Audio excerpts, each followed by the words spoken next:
Patrie Furlane. So che la settimana scorsa avete inaugurato un monumento a Vito D'Asio. Ecco, di cosa si tratta? Perché tante persone si sono chieste proprio cosa rappresenti effettivamente. Certo Alberto, sì. Il 6 agosto una delegazione di Patrie Furlane ha partecipato all'inaugurazione di un monumento, nella fattispecie un mosaico, dedicato alle Mari dal Friuli.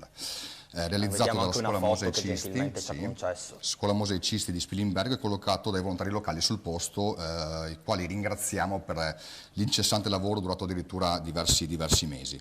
Rappresenta e celebra la donna friulana, quella che da sempre diciamo, ha tenuto su i tre cantons de chiase, cioè donna friulana, quindi donna, madre e nonna amorevole naturalmente, che specialmente quando i mariti molti anni fa non c'erano per guerra o addirittura per immigrazione, doveva provvedere a tutto, quindi è un po' dedicato a questa figura importantissima.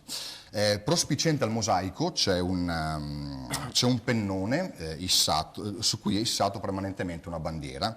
Questo pennone è stato diciamo, installato l'anno scorso, l'anno passato, che domina un panorama veramente mozzafiato, la pianura fino quasi sostanzialmente al mare. C'è inoltre un manufatto che ricorda il terremoto del 76 e che ha pesantemente segnato, mi permetto, anche la storia del Friuli, della Val d'Arzino, con decine di morti.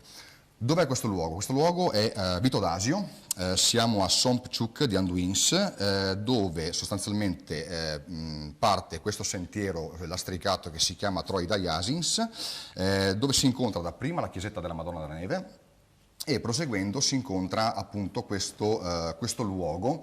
Visitabile sempre, 365 giorni Assolutamente sì, io invito all'anno. tutti a visitarlo perché è un posto veramente emozionante, e aggiungo e concludo, si potrà capire e magari essere d'accordo con ciò che noi di Patrie Furlane predichiamo, diciamo così, tutti i giorni nei nostri corregionali.